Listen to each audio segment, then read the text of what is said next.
President atulemekazeka mmene amanene kuti nkhani ya alliance pali wina titokoze kuti anabwera kuzakupepesani kuti abwera ku chipani cha UTM. Ndinaona kuti munakumana naye ku maliro, so tinene kuti ku maliro sikopepesa president kuti pepani mutawina ine sinabwera kuzakugwirani mkono nimati mundikhululukira kuti ibwereso ku chipani cha UTM. Ku maliro sikolilira kuti ndimafuna ndibwera ku chipani cha UTM. Kumaliro tinapita kukapepesa, kumaliro tinapita kukakhazika muli mene brother agana mwalira. Koma kunapezeka anthu ena amakalira kumeneko kuti achone munangona kuti thamangisa ku chipani cha UTM. Ine ndimafuna ndibwerere mapeto ache amapita kukugwirani mkono kuti akupepesa nayi.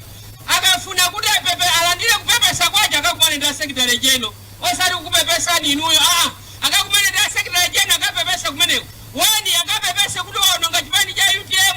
Amaona ngati chitha koma chipani cha UTM ndichichire abali.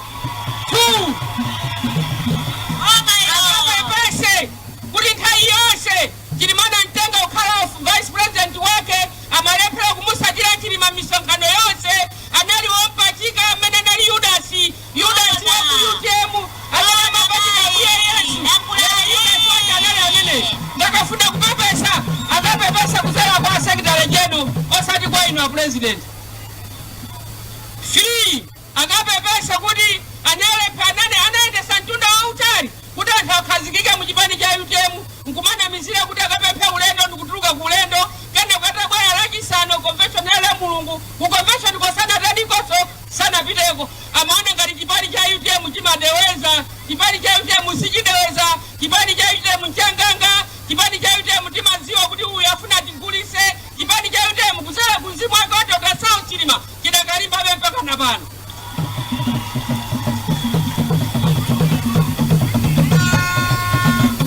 President yathu tidafika ku maliro msonkhano wonse wa maliro wathu akuti anthu azinyamula mapita kumanda anayi malindi ndi mawu kuti ayankhe ulaliki. Anthu akamapemphera mchalichi mwina kapena machalichi awo kumapita iwo koma machalichi onse akangopemphera kuti mpingo uime sapona tiimbe nyimbo yomaliza palibenso wina amene amanena kuti ndimafuna kuti ndipemphere nyimbo yomaliza ndi yomaliza anthu azibadilika zitani amenewo azipita. Koma kumene kuja bwana ena anayima molira kuti ineyo ndimati chonde mafumu muli pano akuphalombe tandite ndipemphereni kwa president kuti anandithamangisa ku chipani koma ndine wanu mpaka na kalekale. Ndiye ndimati mundikhululukire iyayi tinakuziwanu tambwali wanu sitifunanso kuti pakhaleso mupitirize pokhala Yudasi kumperekezaso wina m'manja mwa Pilato. Ayi tinadziwa kale Ayudasi tikuwadziwa kale.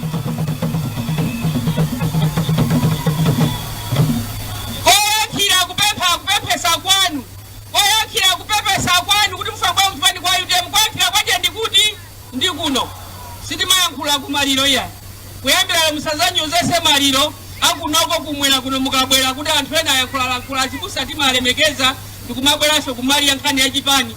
Secretary general ndi office yawo muzikadandala kumeneko kalata imene akulemberani mungoyankha popo kuti ndamva koma ndine wanube. Chifanga khale chibwezi wina kalemba kalata chibwezi chatha umangoyankha popo kuti yayi ine ndinebe love to love back to back kuti munthu uja ndiko zilipobe. UTM a president athu olemekezeka bangwe ndino ife anthu onse abwera panowa palibe wina amene walandira 2000. Ife tikabwera pano ndikupereka 2000 kwa anthu awa kubwera ndikupereka 5000 kwa anthu akuti abwere ku msonkhano. Ni mwano waukulu chifukwa 2000 esagulira kalikonse, 5000 esagulira kalikonse, 10,000 esagulira kena kalikonse. Ni mwano waukulu kwa anyamula anthu awa ndikuti tiye ndibwera ku State House muzikalandira ndalama kunyumba kwawo anthu akugona pamphasa, kunyumba kwawo kuzukizika ndi sikizi, kunyumba kwawo kusuzika ndi uzuzu, kunyumba kwawo alibe chakudya. Ni mwano waukulu chimene tikufuna ife a president pamene mukutenga mpando pa 16 September mutese mavuto anthu awa mwapase zochita ndipo 100 billion imene mwene kuti muzipereka kwa DC chaka chilichonse pamalina lilonse ndalama imene ithandizire kulipirira ana sukulu amene akukhala manyumba anzeru zawo akulephera kupita ku masiti, akulephera kupita ku unima, akulephera kupita ku Yubasi, akulephera kupita ku secondary school, kubangwa secondary school amanyumba amwe akulephera chifukwa cha school fees. Ndalama imene ithandizire anthu amenewo 100 billion imene magona mukamupitiriza kuyankhula pano kuti zipita boma ili lonse lithandize anthu ama business kuti ma business awo anthu apite pasogolo, azimayi apange ma business, azibambo apange ma business, komanso achinyamata akhale ndi ntchito zawo zamanja, atopa kuwiwiza m'misewumu, kuyitanira ma minibasi mmene itanira minibasi kulephera kuzaza, anthu akulephera kukwera minibasi palibe ndalama alipira minibasi, anthu amangoyenda ya Adamu ndi Abrahamu kuchokera kuno kumapita kuizala kopapanda china chilichonse. A president yathu pa 5 million imene munena kuti billion imene muzipereka pa district council iliyonse ithandizire Amalawi kuti akhale anthu okuti chakudya nyumba mwawo chilimo, mafuta ophikira ali nawo, kuti ukalamba uzichepa ife atikukulamu timafuna mafuta ndiwo zazaza mafuta kuti tizilolopera, komanso sopo azipezeka osika mtengo, komanso ndalama azipezeka nthumba, azibambo ali apa atosa metilipa tikabwera pano kubiriwira kuti thukuta limene latha kuyenda nanu kuti tibiriwire, koma timangovikidwa madzi kumasamba panda sopo ngati ubatizo. Masiku ano tikumabatizidwa m'manyumba momu, palibe amene apita kutchali chikapanga ubatizo ukumayambira kunyumba kokuno. Tikupemphani pamene mutenge boma ila president athu olemekezeka muthandize mtundu wa Malawi ukhale uzidalira pa iwo okha. Kumapeto kwenikweni pamalo pano tinabwera ndi amalemu Dr. Sawo Silimanzimu wa Use Mutendere. Ndipo pamalo pano pamene president wathu asanatisiye tikupanga zokuti tikapange za alliance, analipo mipingo osiyana-siyana amene mmanyengerera president wathu kutoleza aloleza alliance. Tikumakuonani tikudziwa, ndipo tikudziwa kuti mapemphero anu ngakhale mpite mbali ina yakutaka kupaseni chakudya chathu cha lero kwa maganizo anu onse ali kuchipani cha UTM, chifukwa mzimu wace wa Dr. Sawo Sima kumakukuzani siku lilonse kuti anapita analolera kuti nzitero chifukwa anafuna kumvera inu ngati makolo ake, chifukwa iye anali mwana amene amamvera munthu wa Mulungu wina aliyense. Chifukwa timakhulupirira kuti anthu a Mulungu, azibusa athu, ansembe athu, maprofeti athu, maapostles athu mumayima mapazi mwa Ambuye athu Yesu Khristu. Ndiye chilima anavomera kulolerani inu ngati Yesu Khristu wathu wa pa dziko lapansi pano kuti achite mwakufuna kwanu.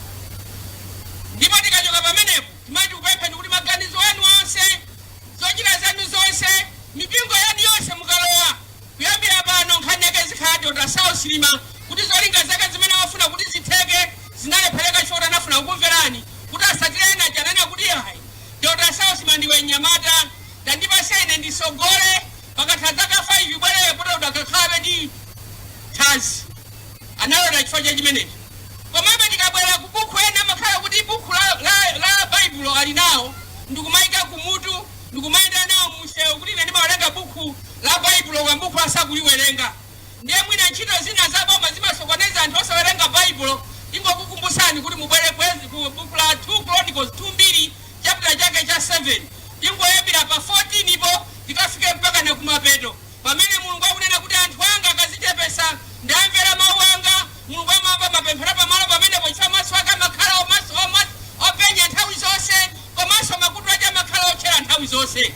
Komanso ineyo ndidzakupasani chilichonse chimene mupemphe, koma mukalephera kumvera zonena za ine ndidzatha kubwereserani malokasti azakutafunani. Malokasti chifukwa kuti anthu analephera kumvera ananena kuti after 2 years ngati sindichita bwino ndidzasika pa mpando, ndipo analumbira pamaso pa Mulungu kuti ine ngati sindichita bwino after 2 years ine ndidzasika pa mpando paja panasikidwa. Mukanza kuti Mulungu amagona, Mulungu amaozeya, akuwerengerabe mawu amene aja amene Mulungu anayiye munthu mwana wake analumbira pamaso pache kuti ineyo ndakula mpingo mwako, ndakula nyumba yako, ndipo ndikunena pamaso pa iwe Mulungu kuti ngati sindichita bwino pa zaka ziwiri nzasiya chani mpando sunasiyidwe. Mulungu anati ocha bwino ndiye uziwenso kuti uona nawo mizombe ndi ingotafuna chimanga, njala ndi imene ingoti kubwera kupita kuchokera m'mamita momo kunyumba kwathu sifikako. Njala ikangobwera kuchokera munda ikamapita sikuti afikiraso kunyumba ikupitaso kuchokera munda momo. Ife kunyumba utingokhala kumadikira kuti chaka chino ndikolola kupita munda sitikupeza muchina chilichonse. Ngakhale ife amene tichokera kumizi mapeso osokera moto m'maminda mulibe kusonyeza kuti chimangacho sinapange ndi mpesu omwe sinakhaleso ni mwana yemwe. Chifukwa cha mwana omwe nakuti akweza